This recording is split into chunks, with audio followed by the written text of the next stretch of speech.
Right, recording has started. Wonderful, Jane. Thank you very much. I'd forgotten about that. So,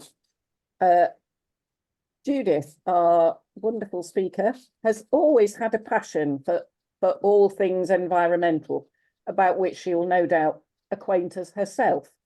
However, Judith has also had a wide and very successful career, culminating as a management consultant, advising and helping with the management of change.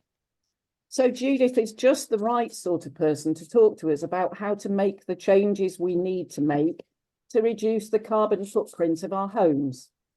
However, what makes Judith even more perfect as our speaker tonight is that she's had to learn the hard way how to retrofit her own home, including many hours of learning the jargon, getting to understand the technology, identifying options and sourcing materials, and dare I say it, persuading her builder not only to talk to her, but to adapt the work to her requirements. So, with enormous generosity, Judith is going to share her story and her knowledge to make our efforts that much easier. Now, as I mentioned earlier, just before I hand over to Judith, can I crave your attention and involvement? Retrofitting is a very wide field, and it will help Judith to understand your interest in the subject and your level of knowledge. So we're going to run, Jane's going to run a quick poll to see where you think you are with retrofitting and making your home more energy efficient and sustainable. So if you could just click on the one sentence in this choice, which fits where you think you are with beginning with energy efficiency, or you're doing a project on retrofitting your own home, or you're planning one, so that we've got an idea. If you just want to click on and then hit submit, we'll get an idea.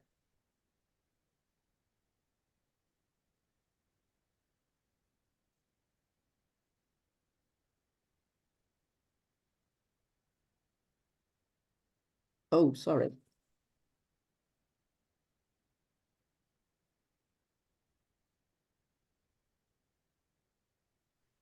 At the moment, we're on 32 out of 36.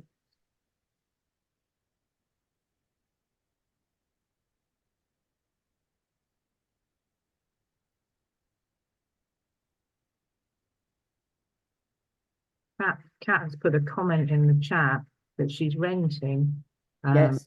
so doesn't have control. So that's an interesting point. So I think, should we end the poll?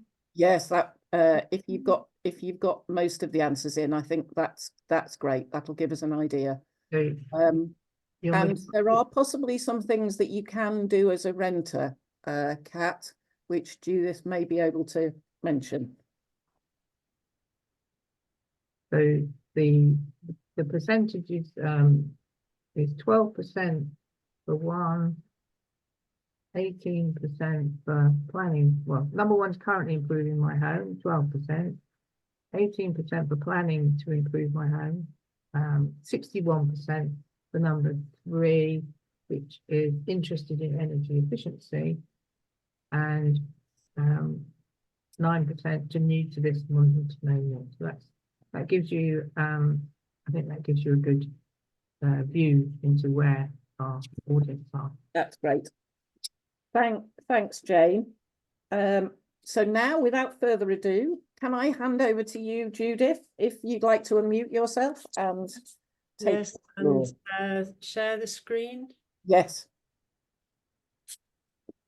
Okay. Right. So is that what I need to do? Is that right? That's it, is it? Yeah, that looks good. Excellent. Yes, that's great. Excellent. Well, good evening, everyone. I'm so pleased to be talking to you this evening because I'm on a mission and I want your help. I want us to help save the world together. Now, it's not a big ask, and I'm quite sure that we can do it. And I really hope that by the time we come to the end of this Zoom call and you switch off your computer, that you're going to be on the mission with me. So I have found an action that will make a difference to the earth, and it'll make a difference to you, which is why I'm so excited about it. And you will only be better off. And simply, as you get the clue in the title, we need to retrofit our homes and make them energy efficient. And I'm really pleased to see that so many of you were interested in energy efficiency. Now, I know that that sounds more like good for the electricity bill than it does for the earth. So let me give you a bit of context on that. 21% of all carbon emissions in the UK come from leaky homes. And every home built before 1990 needs a retrofit. And sadly, even some built after that. But what that means is that it's quite possible that your home is contributing to the problem. And the beauty of it is that if you take action, you can reduce your carbon emissions, but you will be considerably better off. So again, let me give you a bit more context. As Helen said, I was part of us retrofitting our home. So this is our house. It's a bog standard Victorian end of terrace. It's like a house so many people live in the UK. It's also the sort of house that most people will say, oh, I live and it's freezing and my feet are always cold and it's dark and it's miserable and I have to wear jackets and scarves and just like I used to. The very fact that we've been able to do that to this bog standard home is part of what makes me so excited about this. It is perfectly possible. And the outcome for us, this is the significant bit, is that we are now saving 75% of our energy usage.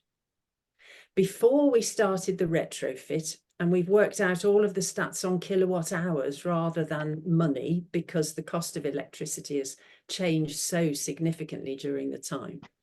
So before we started, the last full year, we used 25,500 kilowatt hours. 5,500.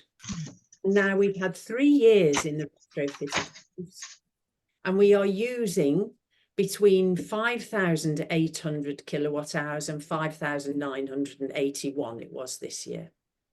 So you see where the 75% reduction comes in. But not only that, our energy performance certificate, the EPC, has gone from a D to a high B. And estate agents tell us that our house is worth at least 90,000 more than the equivalent house in the same location. But more important than all of that, we're warm. I am warm, and it's really lovely to be in the house, whereas I was always wrapped up, really warm. Now, I mean, this is the most I can manage in terms of a scarf, a little silk number, and it's because we are so warm. It's like living in a different house, and all of my kids call it the new house.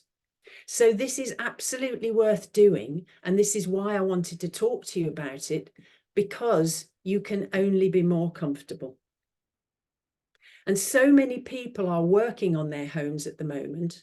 And if everybody, for those of you that may be thinking about it, already started, while you're doing it, it's very little extra effort to do the retrofit parts of it. And you get such big wins. But I know I walk around the streets of St Albans and I can see there are houses being built, wonderful extensions, looking beautiful, and they won't be any warmer at the end of it. So I'm going to talk you through a bit about what we did and share some of the reasons why I'm so passionate about it. Before I do that, let me just tell you a little bit about myself, so you know a bit more about who you're talking to. I've lived in this house in St Albans for, I always forget this, 46 years. It's been through a number of iterations during that time, commonly known as the TARDIS, because it just keeps growing. over time. And it has brought up 2 kids, 3 grandkids now, call it second home, and I've got 2 grand dogs, and it's housed 5 businesses over the years. As Helen said, in my career, I've always been working with people. So I was a social worker, then I was a psychotherapist, and in the last 20 years of my career, I worked in management and leadership development. I was an executive coach and a management consultant, and then I retired and became absolutely smitten with insulation. I mean, nobody would have expected that. So it's been a surprise and quite a joy to me and to all my family around us.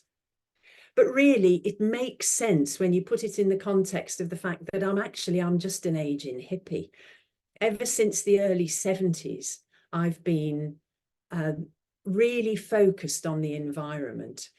It's always bothered me that we were happy to look after our houses, but there's nothing that's more home than the earth, and yet we're quite willing to damage that. And we really need to stop doing it before it really is too late.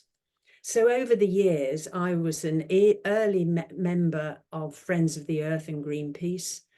I've done all the political stuff or the big picture stuff where I've campaigned and I've marched and I've gathered petitions and collected money, done everything that I could think of. But alongside of all of that, I've also been really committed to greening my life. It never made sense to me that I could go out and do all of those things. I could walk the streets of London on behalf of the rainforests and then come back and be a polluter and just throwing away plastic and just living a very ungreen life. So I've always been looking for what's the next thing that I've got to do, because it's good for the earth, but also it helps me feel a bit better about my concern. If I feel if I'm doing something, then that feels much more positive. And so you can see when I came across the whole retrofit and understood what this could mean, then I really got excited. Because here was something even those who are not at all concerned about the environment can actually do, and we will all be better off.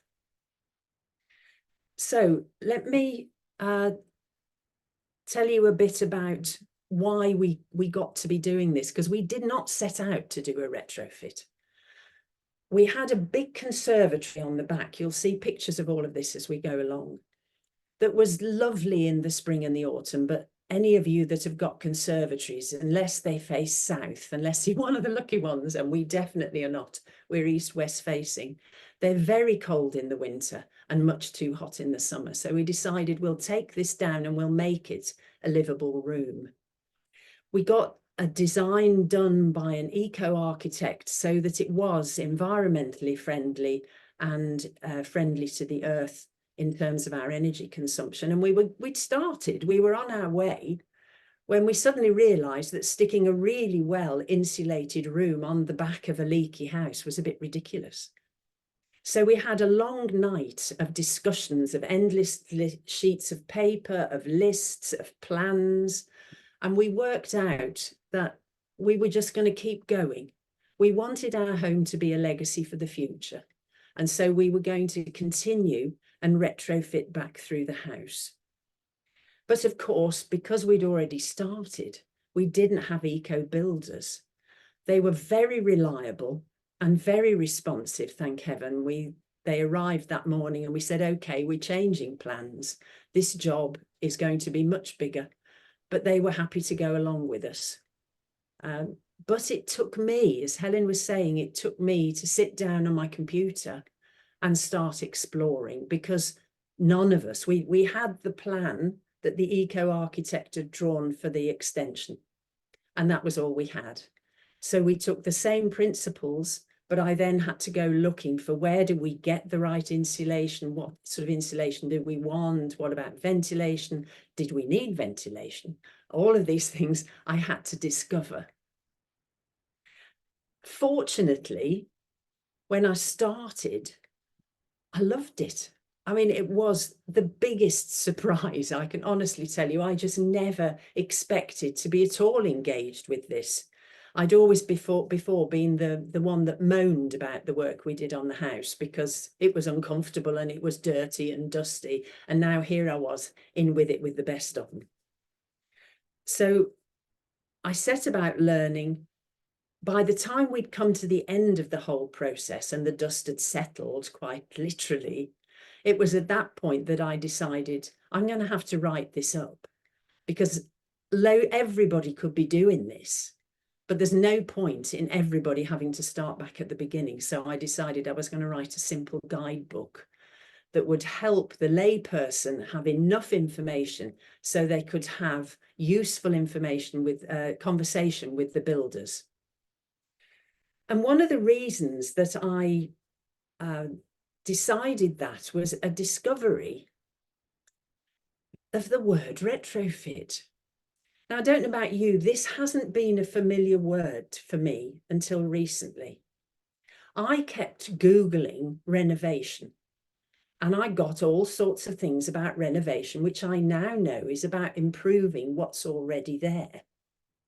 Suddenly something popped up on the screen and I got the word retrofit. When I put that into Google, the whole world opened up in front of me. It was amazing. And it was that recognition that actually there are a few things we need to know. And if we know those, then we can really start motoring with this and it will make our lives much easier. Retrofit is about how do we put in what wasn't included when the house was built. So for us in a Victorian house, which is single brick, suspended floors with a subfloor void and nothing in the loft, chimneys everywhere, a real leaky bucket. It meant for us, it meant putting in, if you look at the pictures along the bottom of the slide to the far left, and we wanted an air source heat pump. We've put on some solar and we're doing more solar over the Easter break, hopefully. We've put in triple glazing. We had some double glazing, but we've now put in triple, which is really lovely. And of course, masses of insulation. So it was understanding more about this whole process that really got us going and got us all engaged. The builders came on board fairly well. They still are endlessly surprised at what they did. It was lovely when I said to Pete, you do know that we're saving 75% of our energy? And he said, you're not, are you? And, well, you did it. But there's a long way to go with the building profession. I don't know if any of you have discovered this, but this is part of the mission. So the other thing that I discovered, oh, sorry, I got one head. There are different levels of retrofit. So what we did was a deep retrofit. We did it all in one hit. Well, pretty much in one hit. We lived in the front room and the bedroom through the whole thing. It's very disruptive, but it is more efficient because you can do more at the same time and you've got economies of scale. But I think a lot more people now are doing a phased retrofit. This is where you get in an eco-expert. They look around your whole house and they create you a whole house plan, which can be stepped out over time. There are certain things in a retrofit that if you just do part of it and not the rest of it, you'll end up with a lot of condensation and a lot of problems. So if you get a whole house plan, then they'll step it out for you so you can see what you can do for this amount of money. Then you can pause and gather yourself and do the next phase and the next phase. So that's a much more economical way to do it. And also, if you move within that time, then the plan goes with the house. So it's part of a selling feature with the house that you've had this done. For those like, I think it was Kat, was it, who is renting? Or if you can't do any of these things to your house, then you can do a shallow retrofit. And this is doing the short-term changes that will provide some insulation and will stop a lot of the uncontrolled air coming into your house. And I've got At the end, I'll share with you a download that anyone can take. That's all of the ideas for a shallow retrofit that I could find that I put together. So there are ways to do it, whether you own the house, whether you've got money right now, whether you've got the appetite right now, but you can start to program this into your agenda. One thing that we learned through that dark night of the retrofit, sitting in our front room with endless sheets of paper, was this idea of having a touchstone. For those of you that have ever had builders in, you might recognize this. There are always moments where you just think you're settled for the day and everybody's doing what you need them to do. And people start coming in to say, but what about this insulation? We need some of this by the end of the day. Well, where do you want the windows to go? Well, what about this floor? Well, we've started doing this and I don't think it's going to work. They're all coming at you from all sides. And it's really, well, firstly, it's panic stricken. For me, it was, oh no, I don't know how to answer all these things. But if you've got some guidelines of what is most important to you, it helps you manage those times. So we took as our 3 elements of a touchstone, the climate, the budget that we had to spend, and design. And we put them into that order. For some people, budget would go first, maybe design and then climate. And you can put other elements in there. These are just the 3 elements that we used. An example of when this worked really well for us was when we started to look at what windows and doors did we want. And we had both, it turned out, John and I had been thinking about triple glazing. I've done a lot of work in Scandinavia over the years, and they used to laugh at us in the UK. They say, how can you live in those houses with single glazing? So I felt I'd got to at least look at triple glazing, otherwise they'd never forgive me. And because we had climate at the top of the list, we agreed that we would spend double to get triple glazing. That's what we were both prepared to do. And that we would put design things on the back boiler because we could add those later, but windows had to go in now. It was an absolute thrill to find that it was only 20% more. We'd been expecting it to be so much more expensive. But having that touchstone in place, so when they come saying, as we had loads of times, they would come and say, we haven't got enough of your eco insulation, but we've got this PIR, which is petrochemical based insulation. We could use that, otherwise it's going to cost us time while you get it. We were thinking climates. No, it won't do. We're not using anything petrochemical. We'll just have to wait. And it just gives you a very quick measure to know which way to go. Then you have to think about, again, hopefully near the beginning, but not always for us, often as we went along, what sort of materials are you going to use? If you really want to do an eco retrofit that's going to help the earth, then you need to be thinking sustainability.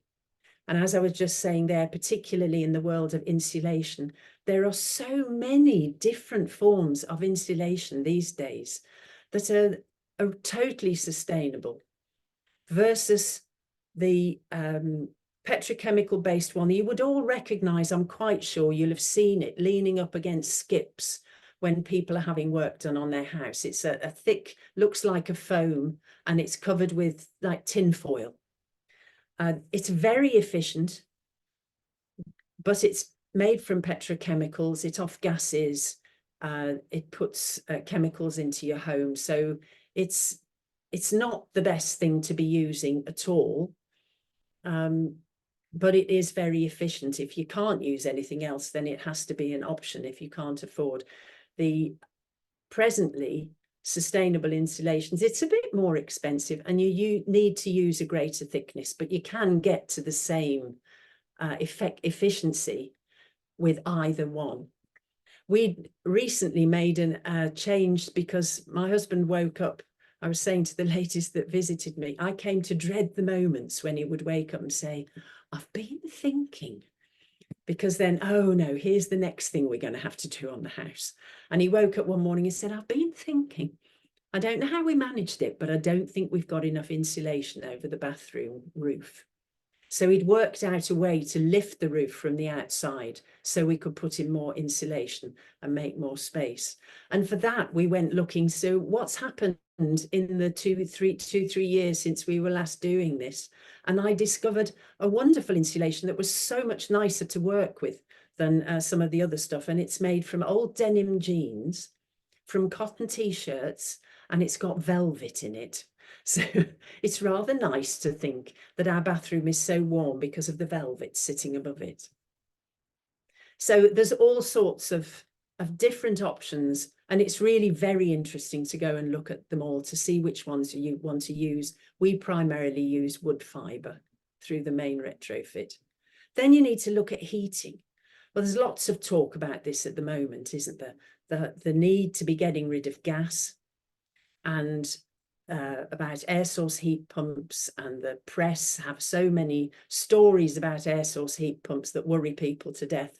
You can have ground source, and you can use biofuel. There's various other ways of heating, but the main things will be either your gas combi boiler or your air source heat pump.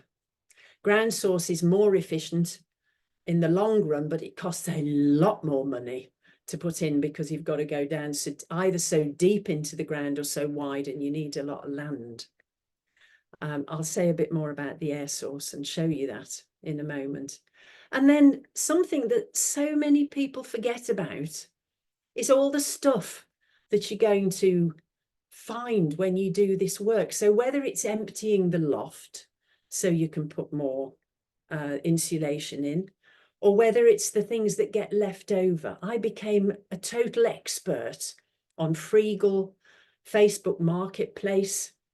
And my husband, I discovered, had saved every single piece of artwork that our two girls had done through their school careers. Can you imagine? We got it all out of the loft. We gave it to the girls. One of them has kept it all, and the other one chucked it all in the bin. So, but we couldn't have done that. So. But there's going to be a lot of stuff that you don't want anymore, but you can find people that do. The alternative is putting it all into the skip and it's going to landfill. And then we're no longer talking about being eco-friendly if we're putting loads of stuff into landfill. So that's the sort of things you need to think about ahead of time in order to be ready when these questions come to you. So what did we actually do? Let me take you very briefly through. Insulation is the one everybody talks about. As I said, in our Victorian home, we're a single brick wall. And when you're putting in insulation, what you're trying to do is you're increasing the size of the barrier between inside and outside. You can put insulation on the external wall, or you can put it on the internal wall. But what you want to do is to make that big barrier so that the house stays at a steady state inside. And I can tell you, we don't really know, is it warm outside or is it cold? So when it's very hot, you close the house up. When it's very cold, you close the house up. And the house just holds what it has, and that barrier stops outside coming in. So you can see here, this is one of the left-hand picture is one of our outside walls. We had a carpenter build a wooden framework, and packed inside that is wood fibre insulation. And the right-hand picture is John finishing off the floor. We did under the floor ourselves. That was our one bit of DIY. And honestly, it's because we didn't trust the builders to be as nitpicky as we would be. So we did that ourselves, which was quite an adventure. And the main thing that I remember from it now is that pieces of wood fibre don't come off your cashmere jumper for months and months and months. So if you're ever going to do this, wear your really grotty old stuff. I mean, really grotty. So then you're talking about air tightness. Interestingly, insulation isn't enough. When I was writing the book, I had an eco-inspired architect who was like a mentor for me. And she said, it's really important we get this in, Judith, because if people insulate under the floor, or in the walls, they are still going to get cold feet, and they're going to feel disappointed if they haven't made it airtight. So what you're doing when you're making airtight is you're taking out all of the uncontrolled air. And depending on the age of your house, that could be a lot. So for us, it was coming up through the floor, through the air bricks, up under this subfloor void and through the floorboards. It was coming in through the windows. It comes, the walls get really cold, and it comes in through there. It comes down the chimneys. So it's coming in from everywhere, and you've got to work out, how can I shut off all of this uncontrolled air? And the guy you can see here, it was a very interesting day. He came and did an air tightness test for us. So he blocks up everything, or like the vent units in the bathroom and the loo and the kitchen, everything is sealed up. And then he puts this big fan in the doorway, and the fan sucks air through the house, so it only comes in through the places where the air is leaking. I was quite expecting, all the stuff I'd read about it left me thinking, we'll have to be out in the garden because we won't be able to breathe because there's not going to be any air. Of course, I was being much too dramatic. And what we did was walk around and feel all the places where air was coming in. It was quite alarming because it was being sucked in. So it was much more than would normally come in. But if you have a house that's really well airtight, then even where the light fittings in the ceiling, even they will be airtight because air will come in through so many places. It taught us a lot. We had to go back. So we've retrofitted the retrofit. We've got to get this done again at some point. So you need to insulate, you make it airtight. So by this time, you're in a very cozy, warm and airtight box, but you can imagine it isn't going to be very comfortable because you've not got any fresh air coming in. So this all sounds a bit contradictory, but then you have to look at ventilation. But this is about controlling the air that comes in. If you're in a new build, or you've got a house where there's plenty of space between the floors, then you may be able to put in a whole house system, which is the picture on the right, and that's a mechanical heat recovery ventilation. We couldn't do that.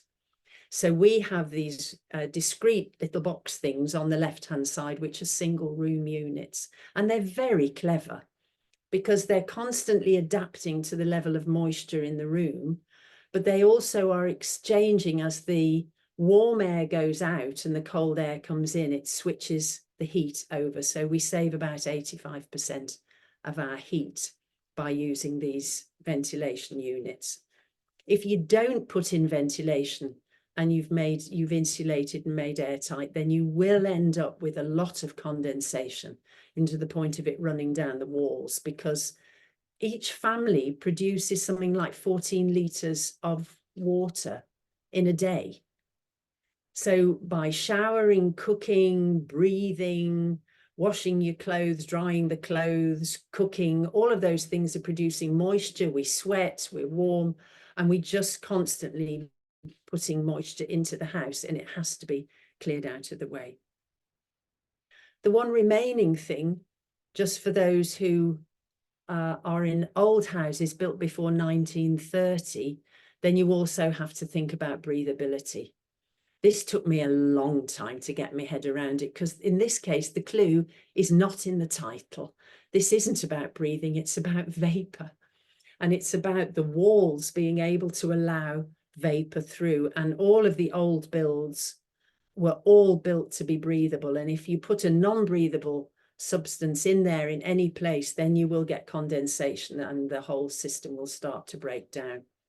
But if you are about needing to be breathable and you're ever going to do something, there's loads I can point you towards, because it is quite a complex subject.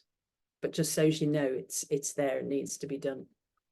So this is the air source heat pump. So for us, it sits on top of the extension. So the flat roof piece is the piece that we've built on. And we also built a little bit on behind the air source heat pump to make a cupboard for that and to extend the bathroom. One of the things that people worry about with an air source heat pump, and it's constantly talked about in the press, well, they're noisy. Well, there were a number of us sitting when my Soroptimist visitors came, and we were sitting underneath the air source. And if you listen and you're very quiet, there's a very gentle thrum. It was a cold day, so it was the perfect day. But it's very, very low sound. People worry that there'll be a noise when you sit out in the garden, but when it's warm enough to sit out in the garden, the pump won't be working. And even when you're outside, it really isn't that noisy. If you want to think about an air source and you're worried about it, find somebody who's got one and talk to them, listen to them, ask if you can visit. Somebody's coming to see me with and bringing their neighbours because their neighbours are worried it'll be noisy. But please don't listen to the press. Go and talk to people who've got them first, because they work very well and they're not noisy. In terms of their coefficient of performance, their COP, with your gas boiler, if you put in 1 unit of energy, you get 1 unit out. In fact, it's just very fractionally under 1 unit. If you put 1 unit of energy into an air source heat pump, you get between 3 and 5 units out, and they're getting more efficient all the time. So you are automatically reducing your input because you're getting at least 3 times the amount of energy out of it. And of course, if you've got solar energy, then you will be able to get your heating for nothing. On the days when the solars work in the machine, it's lovely. It's really quite exciting to think we've got our heating for nothing. So that brings us on to how you get rid of stuff. And I put these pictures up to show you the range of what it's possible to do. It's a bit of work, but we were doing all of this over COVID, and it was actually really quite a sociable time for me. Lots of very cold conversations out in the garden, but I met some lovely people. The top left photograph is our old kitchen. The whole kitchen we found a new home for, and all of the appliances. It was 25 years old, but it was in great condition. It just wouldn't fit in the new space, but it all went to a new home. We found a new home for the conservatory, which we took down very carefully, and that went to a new home. The middle picture shows you the floor that was in the kitchen and all through the main living area of the house. That was an engineered wood floor. That all went to a new home. The rather shadowy picture on the far right, you can see a black sofa. That went to a new home. A yellow armchair, that went to a new home. That floor went, and even if you look in the top right-hand corner, the karaoke machine, even that went to a new home. You'll have lots of things from the builders when they put up the tiles in the bathroom. We had very big tiles, so there were offcuts. People came and took those and used them for all sorts of interesting ways in their house. We'd got a wok hob. We found a home for that. Those builders' bags, have you seen them outside people's houses with huge bags that sand comes in? Gardeners love those. So they put all of the stuff to go out to the bins in that. So that's a great use. We had some ornamental stones in the garden. We found a home for that. Old radiators. Never think for a moment that if something has life in it, that it has to go to the tip. You can find a home somewhere, and for somebody, they will be thrilled with it. We have at the moment in our back garden, because we're going to be building a new home office with a solar roof, and we'd got a little summer house, and somebody is dismantling that at the moment, going to take it and build it again on his allotment. So nothing is ever done. So just to show you, we stupidly didn't take really good pictures of the old kitchen. So if you're going to do this, here's another point: take good pictures before you start. You can see the kitchen. You saw that picture before, and you can see the hob to the right, and in the bottom picture is showing you that looking from head on. So the gas hob and the wok hob. The picture on the right hand side, that was what the conservatory looked like originally. That pole down the middle was holding the house up. And I have to say, the littlest grandson thought that was marvellous. We used to build up ways for him to step up and slide down the pole. So he was very sad when the pole went. But that was what the conservatory looked like. The room now looks like this. So where the pole was is in between the work surface and the settee, or that great big window looking out. And there you can actually see the little summer house that's coming down. So this is what it looks like now. It is comfortable, it's warm, it's lovely to live in, and we actually live most of our life in this room at the moment. You can see the on the wall on the right hand side, on the top picture, you can see the ventilation unit and the air source is sitting on top of that flat roof. So that's what it looks like now. Just before we go into questions, this is the stuff that I've written. All of this for me is about how can we get the word out so that people will think environment when they're working on their homes. If you're a shallow retrofit, you can download this little booklet from my blog site. You don't have to sign in or anything, just download it, use it, give it to anybody, use it anywhere. It's on all sorts of county council websites and local websites, local council websites. It can go to schools, anywhere, please use it. The book is it really is a beginner's guide. It gives you everything that you need to know, all the language that you'll get befuddled by, like your U values and your R values and all this different stuff that they'll tell you. It's all in there. Takes you through all the different elements of what you need to know. And it's also full of stories of where we did well and where we made a right mess of it. So you can learn from that. So I hope that hasn't befuddled you, but it might have inspired you to think you too could have a really warm home if you haven't got one already.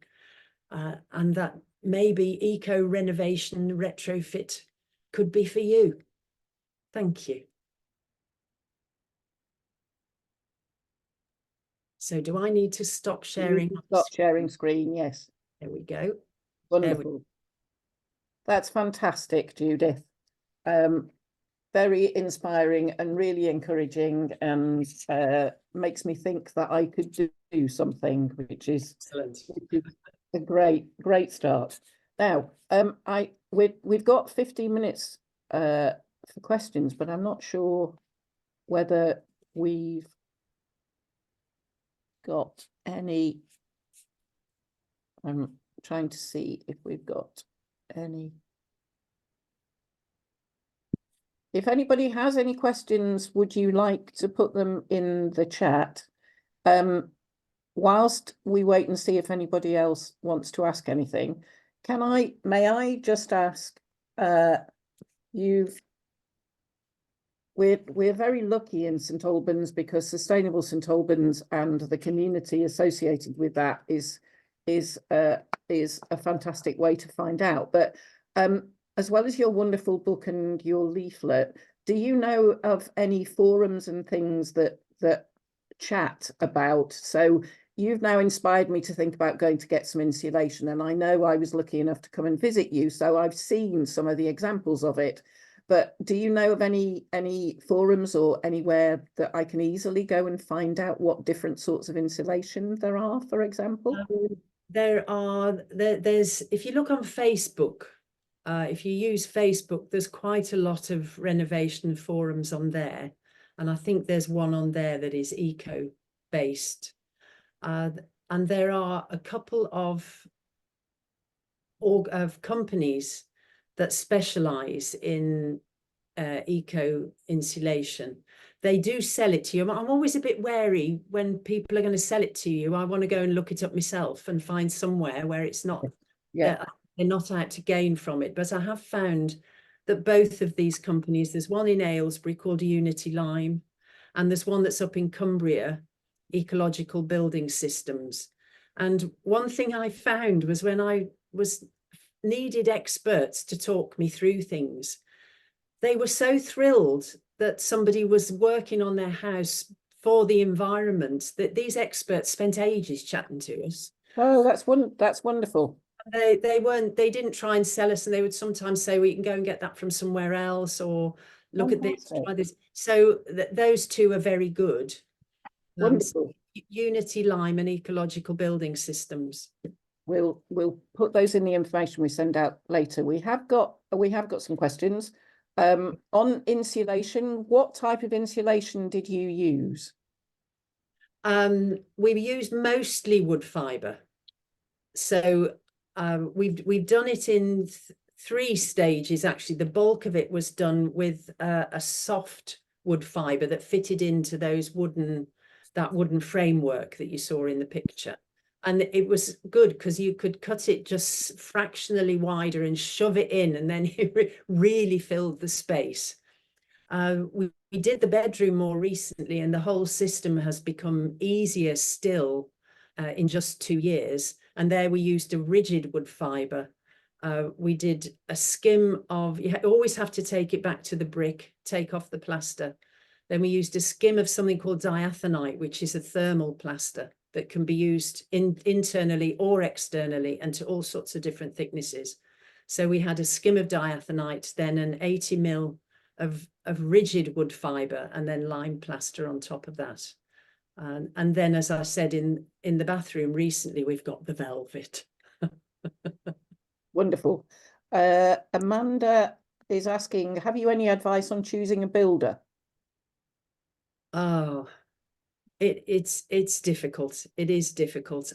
In this area, I now know somebody who is good at doing the insulation that I would have no hesitation in recommending, who understands especially breathable systems. I think that there are some companies now that have decided, oh, this is a money spinner, so we'll learn about it. And they're better, they're much better. But I think the most important thing, and this is what I was saying in the TED Talk, I think we have to be informed ourselves so that we become part of the team with the builder. Yeah. Because at the moment, there aren't a lot of builders that understand this. Okay. So you will have to feel confident enough to stand your ground. That's great. And Amanda is nearby, so perhaps she can get in touch with you directly about the local builder. Did you have a budget for the refit? And if so, did it go over the budget? I'm afraid we were a bit terrible with this. We weren't good at budgeting, and because it all changed so much. We reckoned that over and above what we were doing anyway, because if you think we're building an extension, so there would have been insulation in that anyway, we reckoned about 30,000 in addition to what we would have spent already. So it isn't a huge amount when you think building an extension can be, 100,000, 150,000, whatever. So, but quite a lot of this you could do yourself if you like doing DIY. That's great. Thank you. Anna says, what would you say would be the first 3 priorities you should have if you're approaching a shallow refit? Are you in St Albans, can I ask? Yes. Then the first thing I would do is go onto the Sustainable St Albans website and arrange to borrow the thermal imaging camera. Because then you can walk around. You don't have to pay for it. You put down a deposit, but you get that back as soon as you bring the camera back. You can walk around with it, and it will show you exactly where the cold is. And so you're looking to block up all that uncontrolled air. So that's the big thing that you need to do. But you can, if you might know just from where you feel the draft when you're sitting in the house. But if in doubt, borrow the thermal imaging camera and work it out, and then look at the booklet and take it bit at a time. Wonderful. Sarah's asking, does the air source heat pump need to be close to existing boiler piping, or can it be sited elsewhere? It can be sited elsewhere. My daughter's just had one put in, and she's got hers the other side of the home office, which is in the garden. You just have to allow for the fact that you've got to pay for more piping and to bring it in, because your hot water tank will be in the house. So you can put it, but you'll need more pipe work and you've got to make sure it's really well insulated. Normally they sit on a side wall. If you've got a hot water tank already, you won't notice so much the space. It does take quite a bit of space inside. If you've got a combi boiler, then you need to factor in that you need a cupboard to put the hot water tank in and the header tank. Wonderful. Kathy is asking, were your solar panels expensive? Not particularly. I mean, they're coming down all the time. From the first time, because we're in a conservation area, we wanted them long before we could actually have them, but all of the legislation is changed now, so you can put them in a conservation area. So they were a lot less expensive. I'm afraid I can't actually remember now. We're hoping to put on another 10 panels on the office in the garden at Easter, and I think that's going to cost us between 15 and 16,000 pounds for 10 panels, but that's including a battery. So it isn't so expensive as it was. Nothing like. That's great. And Sarah asks, what happens in the summer? Does the air source heat pump work in reverse? When it's hot outside, yes, happens. Yes. Some of them do. I've got it on my list to find out if ours does. My daughter's certainly does. I think ours probably would, because it's like, it works on the principle like a fridge. It's like a fridge backwards in the winter. You know, you get that if you pull your fridge out, the pipes at the back are really hot and it's making it cold inside. So I know that the modern ones can go either way, which makes total sense. And all of the other retrofit things will cool your house down. We didn't do that when we had those 40-degree days. Was that last summer or the summer before? But we were fine. We kept the doors open at about 6 o'clock in the morning, then come back 8 o'clock. We battened down the hatches and we were absolutely fine because all the insulation was keeping the heat out. Wonderful. Susan says you spoke about removing tiles on a roof and retrofitting insulation. Was that very expensive?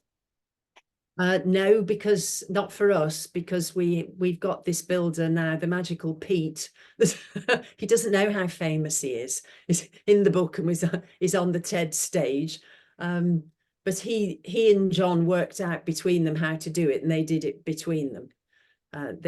We had one other builder in just to find out, and he gave us an exorbitant amount. So it depends how much you're willing to do yourself, and if you can change. We actually changed it from a pitched roof to a flat roof to make the space. Okay. And Patricia says you spoke about how important it is to get appropriate ventilation. What type of ventilation should one be looking at? Like the white boxes you mentioned. Yeah. And yes, you must put in ventilation, otherwise you just create problems for yourself.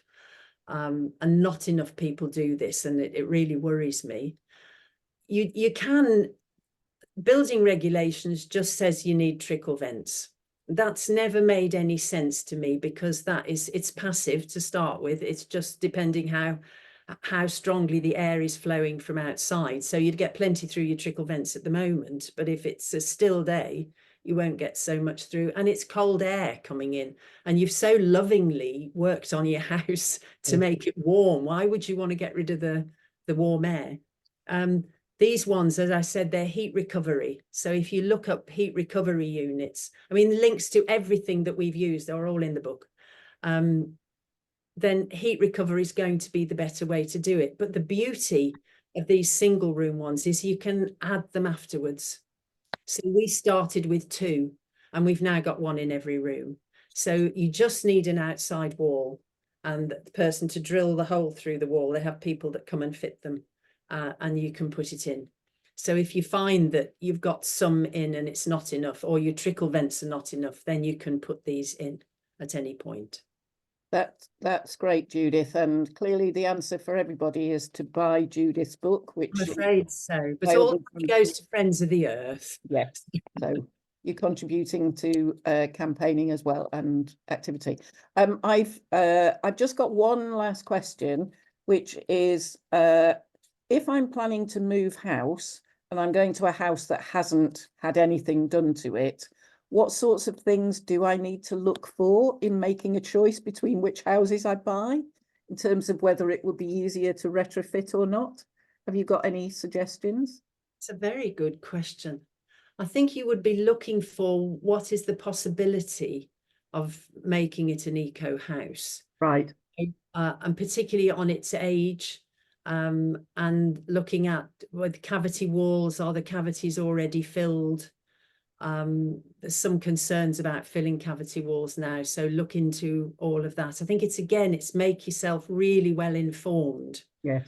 So and ask a lot about it, what has been done, the sort of things we don't always think about when we're looking at a house to see, would we like to live here, and Yes. isn't that a lovely cupboard? Yes. You know, I know myself getting caught up on things like that, when actually could you put 100 mil of insulation inside? If Yes. not, can you put it on the outside? Will it take solar panels? What's Yep. the gas Yep. situation? So ask all of the questions. Wonderful. We've run out of time, I'm afraid. And there are lots of comments in the chat saying thank you very much. It's been a very stimulating talk, and your presentation's been really, really helpful. We're I'm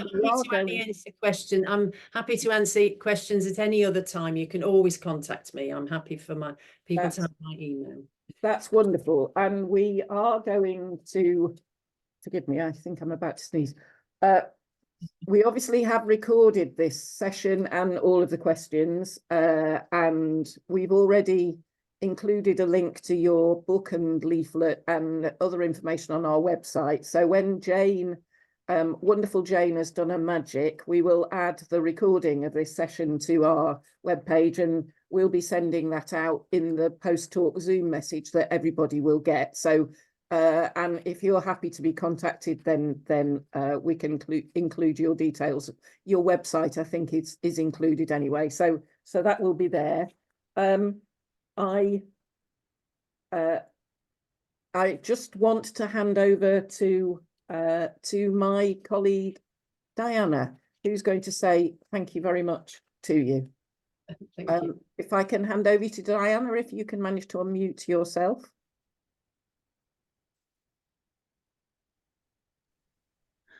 Well, thank you so much, Judith, for your excellent and informative talk. I'm full of admiration for your enthusiasm, for your attention to detail, for all the research you've done, and wanted to thank you for your generosity in sharing all that information. It makes life so much easier for the rest of us. I particularly enjoyed coming round your house, seeing the work that you've done, your new extension, and all the work that you've done on the Victorian part. We live in a Victorian house, so it was really interesting to hear about all of that. So thank you so much. You're very welcome. You're very welcome. And if you want us to do another open house for some more of the group, just let me know. That would be wonderful, Judith. We will consult with members and see if I'm sure there will be people who will want to come along. Now, that's our main thank you, but we also like to do a thank you in another way to all of our speakers by making a donation to the speaker's charity of choice. You've obviously chosen Friends of the Earth, who are benefiting from the profits from your book as well. We've gathered, I think, about £70 as donations. And I'm hoping perhaps we might be able to get a little more than that. But we're also very supportive of Friends of the Earth, who do lots of important campaigns.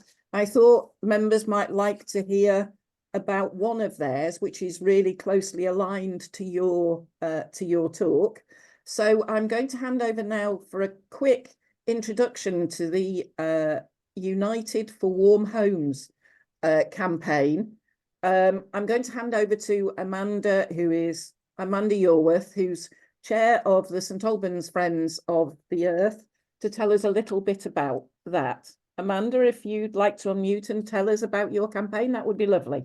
Lovely. Thank you very much indeed, Helen. So we've heard a brilliant talk from Judith there, telling us about how important home insulation is in both reducing our carbon emissions and also reducing our energy bills. So you can see that that home energy is crucial both for the welfare of people and for the welfare of the planet as well. And this is why Friends of the Earth is undertaking the United for Warm Homes campaign. And we've got 3 asks that we're working on. We're asking for, obviously, people who simply can't afford to heat their homes at the moment need help. And tragically, there are many people who are still choosing between heating their homes and paying for food. So first ask is urgent support for people who simply can't afford to heat their homes right now.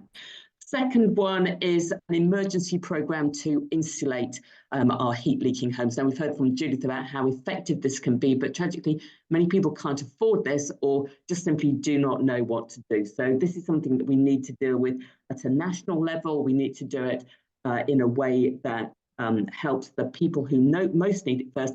And it needs to be done on a street-by-street basis so that then we can maximise on the sort of efficiencies that working in this way would give. Then the other thing that we need is an energy system that's, rather than being powered by fossil fuels, is based upon cheap green renewables. We already have some of these feeding into our energy system, but they need to be the basis of our system so that we are no longer dependent on gas energy markets and this sort of thing. Instead, we will be fossil fuel free and dependent only on those.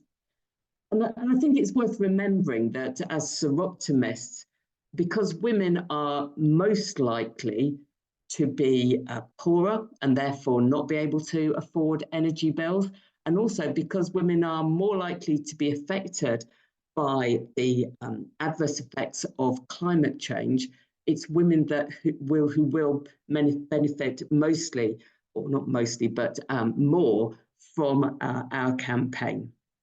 Now, the idea is that we get political parties to include these 3 measures that I've told you about in their manifestos for the next election, so that by the end of this year or sometime next year, just depending on when the election is, the government should be starting to take action on warm homes, both reducing bills and reducing our climate change emissions. So what are we doing as a local Friends of the Earth group? We've done a petition to our MP. We've got together with other local groups to create a United for Warm Homes quilt, which we've taken to our MP, showed her that, discussed the campaign with her, report that she's generally supportive, but we'll be pressing her this year to get her to actually pledge her support publicly for the campaign. And then once the election day is announced, we're going to be upping the pressure there to ensure that these measures are taken through into the election and acted on from there. So if you'd like to do something to help, please check out the United for Warm Homes campaign. Either there's a website or you can look for it on social media. And then probably most importantly is inevitably you will have politicians coming and talking to you in the lead up to the next election. So please talk about insulation, talk about renewable energy, talk about fuel poverty with them, tell them that these are important issues for you and that what they say will affect your vote. And that way you will be helping people and you'll be helping the planet as well. And of course, that's as well as doing the things that Judith has told you about, because of course, taking action in your own home is a huge help as well. Thank you, Helen. That's lovely, Amanda. Thank you very much. And thank you for those practical suggestions of things that we can do to talk to our MPs and other things and other people about to try and make a difference. As I said, we will be sending a post-Zoom talk out, a post-Zoom message out to everybody, which will have, and will include the link to your campaign in it.